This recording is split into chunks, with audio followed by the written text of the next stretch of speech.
This is A New Angle, a show about cool people doing awesome things in and around Montana. I'm your host, Justin Angle. This show is supported by First Security Bank, Blackfoot Communications, and the University of Montana College of Business. Hey folks, welcome back, and thanks for tuning in. Today I'm speaking with Jeff Shapiro, professional adventure athlete whose many pursuits include climbing, hang gliding, paragliding, and wingsuit base jumping.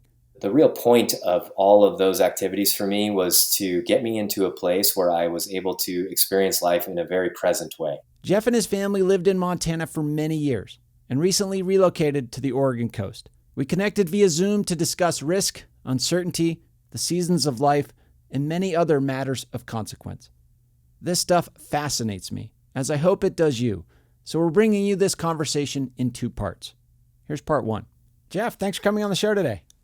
Oh, thanks for having me. So tell us, where did you grow up and what did your parents do? I spent most of my childhood growing up north of Seattle in a town. Well, I started off in Bothell and then we moved to Woodinville when I was maybe 12. And I spent summers visiting my mom's mom who lived alone in Hawaii. So my brother and I had this pretty unique opportunity to spend the large majority of the year going to school in Washington and then at least a couple of months, sometimes as many as 3 in Hawaii each year from the time we were born until we were 18. I think he ended up staying for an additional 8 years after that. But my dad was it's interesting. He has a pretty interesting background. He has a law degree and a accounting degree, and he never wanted to practice law. And I don't even think he actually took the bar, but he ended up through a series of, as we do, transitions through his work-related life.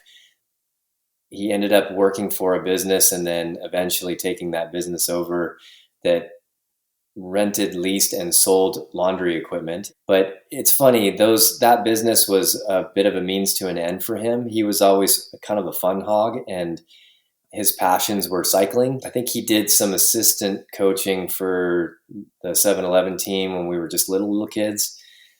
And my mom was a nurse practitioner in women's health and owned her own practice just kind of down the road from us and outside of Bothell. You know, my folks were both very outdoorsy and took us camping and hiking. And I have lots of memories of certainly cycling trips and finding adventure, and our sort of love for the outdoors definitely came from them, but neither of them were really into any of the things that I ended up finding as passions later in life. Yeah, let's talk about some of those passions. How would you describe yourself as an athlete? I mean, you do so many different things. There are some through lines across those activities, but yeah, describe your athletic career.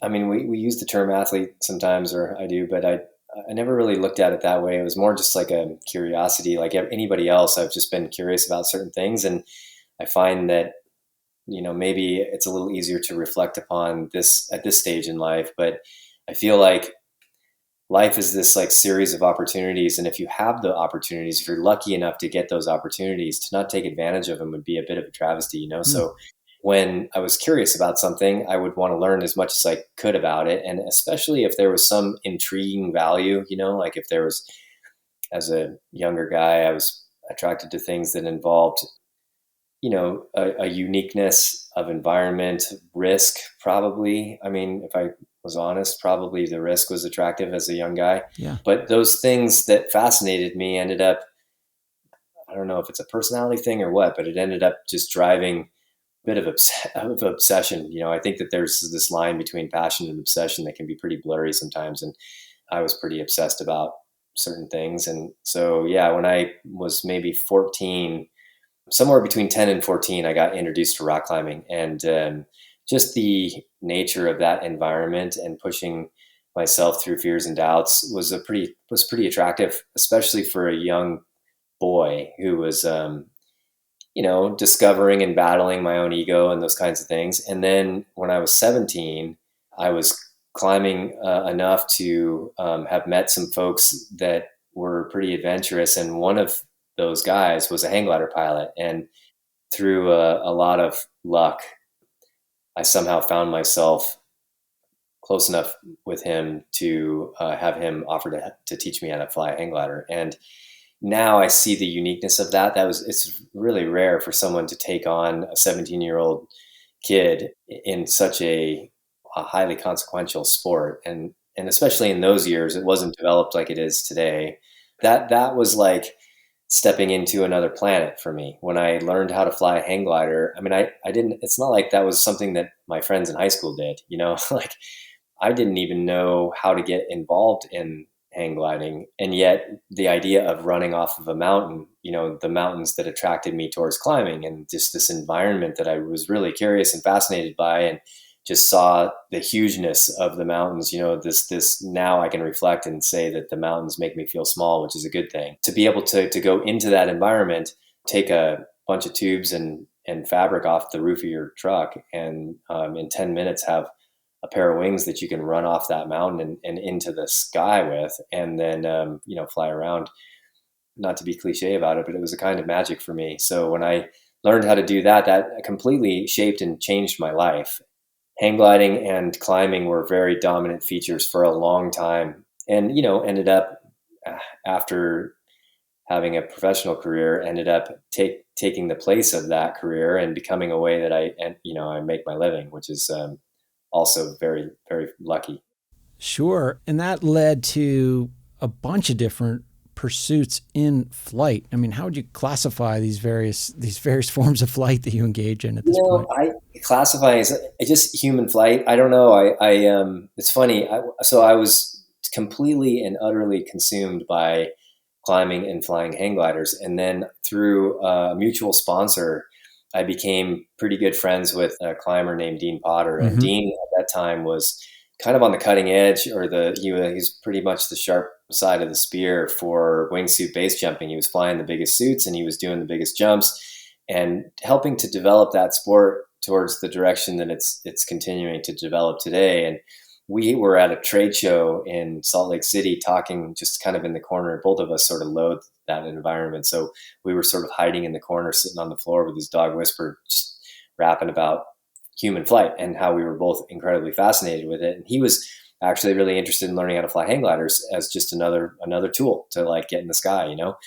During that conversation, he pointed out that I would probably be pretty interested in wingsuit base jumping. And at the time, I wasn't. Admittedly, I was not interested in skydiving. I didn't really care that much about falling. I saw the benefits of being able to jump off something after climbing it, but in a hang glider, the glide is like 17-1. I mean, you can fly. I mean, I'd flown over 200 miles multiple times on a hang glider over hours and hours in the air, just using the wind and the thermals. So I felt like that was the kind of flying that I wanted to do, and falling just wasn't really appealing. But then I saw some footage of him. He had climbed a new route up in Canada, and then jumped it in a wingsuit. And the Cineflex footage was, I mean, what Cineflex footage looks like. It's absolutely breathtaking. And Yeah. just the flight was like, holy cow, this dude is like, Dean's not falling. He's definitely flying, and flying with his arms. And it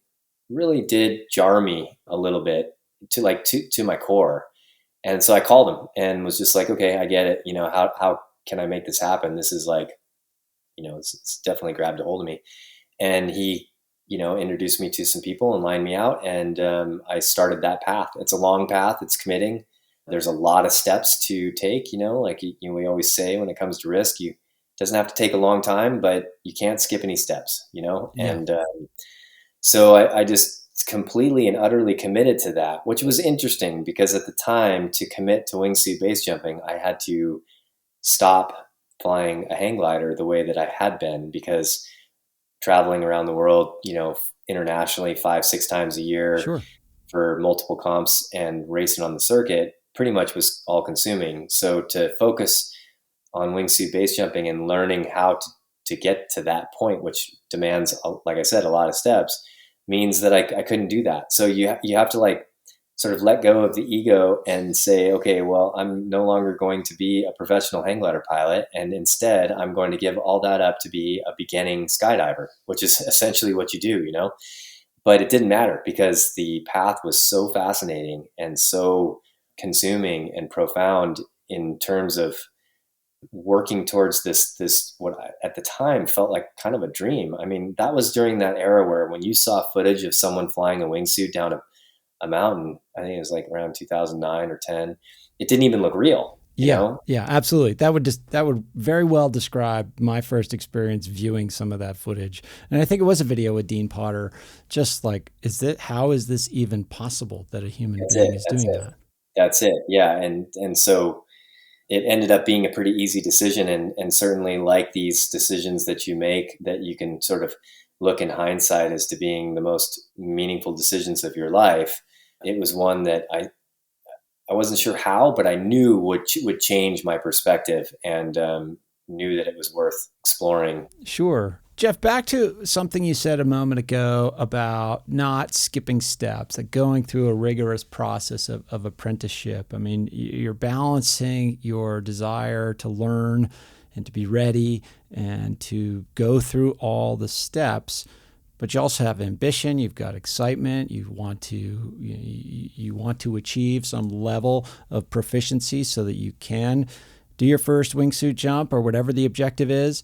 How do you kind of, as you're going through that, given that there's not a lot of people around doing this, how do you kind of know when you're in a certain step and when it's time to advance to the next step? I mean, I would really be not facing the truth if I was to say that I did it with complete intention. Because at the time when I was going through those steps, I was certainly following advice from people who knew more than me. Sure. And I was also listening to my instincts, which was even at that time, fairly developed just from the climbing and the flying. And I'd seen carnage in those other activities. I'd seen people lose their lives flying hang gliders and lose their lives climbing. And so, I was aware the consequence definitely felt real to me at that point. But interestingly enough, I also just kind of got lucky because there were numerous times where I look back at my progression and I thought I was doing it smart for me. And now I would probably argue with myself that, I went too fast in some places and in other places probably did it just right. But, when it's a little bit new, and at that time that I wouldn't say the sport of wingsuit base jumping was new per se, although it kind of was. It was definitely progressing at a rate that was much faster than any other time in its history. I think, like right when I got into wingsuit jumping, big suits were starting to sort of be developed, and so. As an example, when I started jumping off cliffs with a wingsuit, what we call a rock drop, which now we shoot with lasers to determine the distance between the exit point and the first obstacle that you either have to clear or that you might impact if you were to, have an issue or not get the suit flying. And that rock drop is just that, right? You hold a rock and you drop it, and if you're at the cleanest part of the exit point and you drop that rock, you time it. And whatever the time is for that rock to make impact is the time that you have to get that suit flying and just be driving forward. And in those days, a 7-second rock drop was a cliff that a lot of people walked away from, where they were just like, God, this is gnarly, And now 7 seconds is considered huge. I mean, with the development of the equipment and the knowledge and the level of instruction, people are routinely jumping exits that are 4-second rock drops. And, the fastest start that I could ever manage in the biggest suit I ever wore was 2.8 seconds or something, like just around 3 seconds. So if you have obviously the speed that is building because gravity is driving the flight is exponential. You're falling further and faster the longer you're the amount of time that passes after you jump. Sure. If you get your suit flying in 2.8 to 3 seconds and the rock drop is 4 seconds, you better do it right. We'll be back to our conversation with Jeff Shapiro after this short break.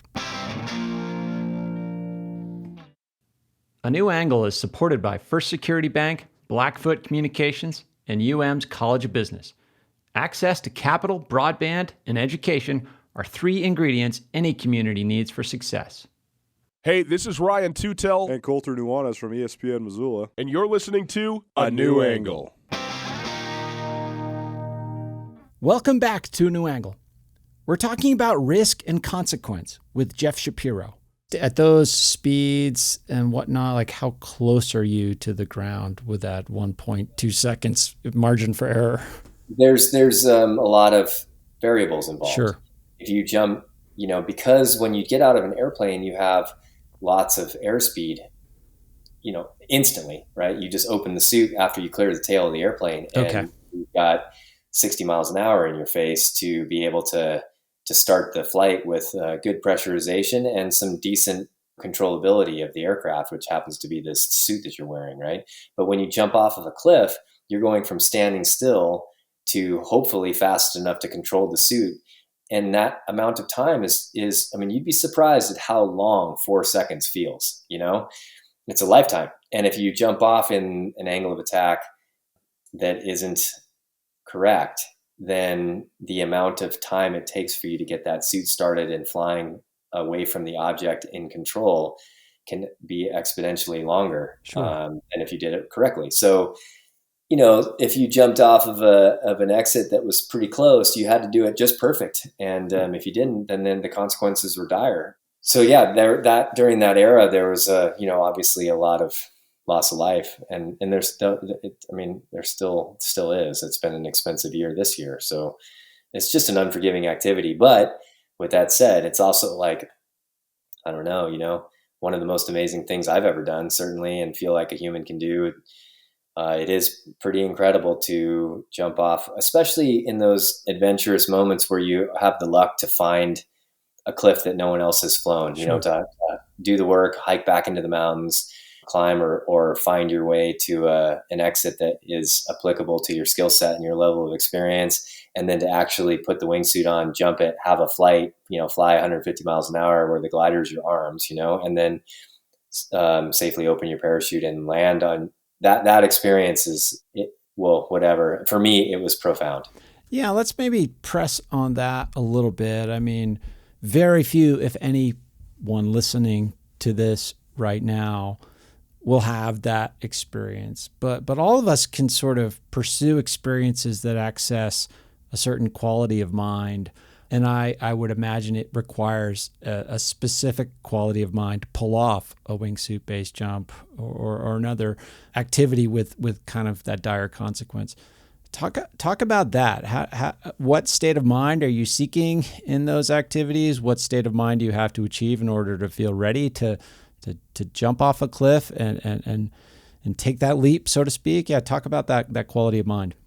Yeah, well, it's funny, since those things have been, pretty predominantly in my life, I've sort of been able to step back and self-reflect and realize that it's kind of metaphorical in a lot of ways, right? Like jumping off the cliff can describe any number of things. Mm-hmm. It could be quitting the job that you hate and going on a different path, or realizing that your relationship is unhealthy and going a different direction, or self-reflecting in a way that makes you really question the path that you're on and then changing that path in a positive way. So, jumping off a cliff is just something that was more literal for me at that time, but that mindset is the same, and I think relatable for most people, because although the consequences might not be as life-threatening, there's still consequence in every aspect of life. And the real prize or the benefit for me, and again, this is nothing that it's not like it was a conclusion I came to as a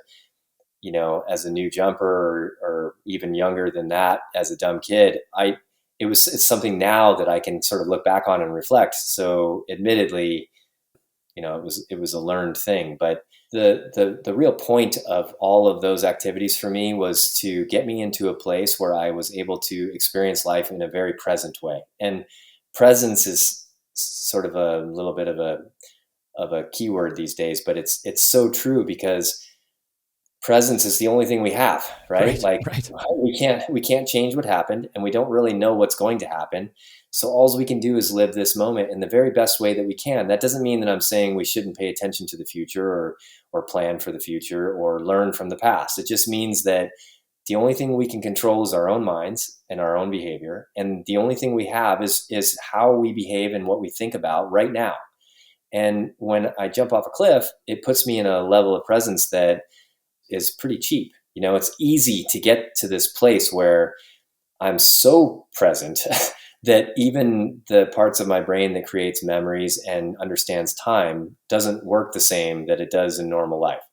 So that level of presence makes life feel pretty rich. And it also, for me, pointed out, and maybe risk had something to do with this, but it always pointed out to me what was important and what wasn't important. So, I would get done with a wingsuit base jump and realize in a very real way how, even if I don't really care so much what my daughter's friends are doing or saying, when she's telling me a story, I listen. And the reason is because it's important to her and she's important to me, and those conversations that I have with her, I'm able to sort of recalculate what present means and be there wholly.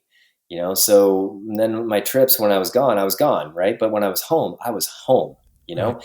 and learning how to be present is definitely a skill. It's a practiced thing, right? So I also think that you can achieve that same sort of state of mind, or that understanding of presence and understanding of what's important and what's trivial, with a quiet mind. You can get to that same place with meditation or stretching or yoga or running, trail running. I've experienced that. Art, music. Right. There's all kinds of ways to get to that state of deep self-reflection and understanding that these moments all matter. They make you who you are, and how you are, and who you are, and how you treat other people. That's what's important. That's what we get. That's the prize in life, right? And so all of those things came from that. And I think you can do it with a quiet mind. It's just much more difficult. That's what I mean by cheap. Jumping off a cliff, you can't not be in that state, right? You're sort of forcing your way to that point, because it's easy to get there when you're head first 100 plus miles an hour in the mountains. But you can do it. You can be mindful without doing all that other stuff. And I would assume, Jeff, that the amount of I don't know if you can quantify mindfulness, that maybe is a misnomer, but like the state of clarity you have to have well before you take the jump has to be pretty profound as well. I mean, certainly, yeah, the rush of the wind in your face and the instantaneous change in your state and your relationship to the earth, in a way, you can force that. But before that, you have to be pretty clear and quiet as well, I would imagine. Yeah, I mean, it is an interesting process to go through. I get scared just like everybody, and I Yeah. remember I was really fascinated with, especially when I was living in Missoula, I was really fascinated with the exploration part of it. I've always been interested in, trying to do first ascents in terms of, within my climbing, and the idea of going into the mountains and finding these sort of hidden gems where I could fly my wingsuit and have this incredible experience in an arena where no one was watching and no one really cared, was pretty special. But there was that comes with all of what you would expect, right? Like tons of fears and doubts. I remember, going to sleep, and a lot of it comes from the experience, right? Like having friends die while we were jumping together, or having, a few close calls. I remember the night before most of my jumps, when I knew I was going to be jumping by myself, sometimes like making this now it sounds sort of dramatic. Then it was just kind of like this evolution that you go through mentally. But I remember thinking like, okay, well, this could be my last night at home, like this could be my last night on this planet, and not being able to sleep very well and going through all of those, like dealing with your own demons. And then, finally getting to sleep super late at night, waking up, crack of dawn, like certainly long before it got light, and making that conscious decision to get out of bed, grab the gear, pour a cup of coffee, drive to the mountains, and just take it one step at a time. I was never committed to jumping, always just going for a hike. And I would make that decision when I got there. And getting out of the car in the morning, it's funny, I describe it, and it's hard to really put into words what it feels like for me, what it felt like to get out of your truck. You're like listening to music and get the heat of the heat on in the truck, and you shut it off in some dark parking lot in the mountains, to put your pack on with all your gear, and to start walking, deep into the mountains by yourself in the dark. There was a lot of fear in just that, and then walking up into a place where you leave the trail and you're kind of bushwhacking up some big steep, gully or whatever, kicking steps up a couloir, and then having to solo up slabs or boulder up something. And, to end up at this perch that no one even knows about, way up in the mountains, 3,000 feet over some, postage stamp that you're going to land at, totally by yourself. And then the sun cracks the horizon, and you get to like go from this progressive sort of crescendo of dealing with all of the questions, right? Like are the conditions good? Do I feel mentally and physically up for this? Is this going to actually work? Am I going to survive this? And then when everything feels right and you put your wingsuit on and you're standing up there, by the time I got to the point where I was actually geared up and have checked my gear 3 or 4 times, and I'd let go of most of the emotion and was now in like logic mode, Sure. and like analyzing all of those things that I knew needed to be analyzed. As Will Gadd says, the positive power of negative thinking, like that part was over. I'd already done all that. And so now all I'm doing is paying attention to the beauty of the place and doing exactly what I need to do to make sure that I'm successful. And obviously I wouldn't have gotten to that place, that decision, unless I believed wholly that I was that I was going to be capable of doing this thing. And then you have this incredible adventure, and I'd land and realize how small I was and how vulnerable we all are, and how important it is to be a good person and to be kind, and how trivial it is to have differences and to make a big deal out of traffic and just, these things that we do every day and don't even think about. And then, I'd walk out of the canyon and pick berries in the sunshine with my parachute all wadded up on my back, and walk past hikers coming in with their dog first thing in the morning. And they kind of give me a strange look like, wow, you're in here early. How's your morning? And I'd be like, oh, it's pretty good. and just that whole transition, man, it was a special time in life for sure. It definitely affected, who I've become, and I'm grateful for it. Stay tuned for the second half of this conversation with Jeff Shapiro next week.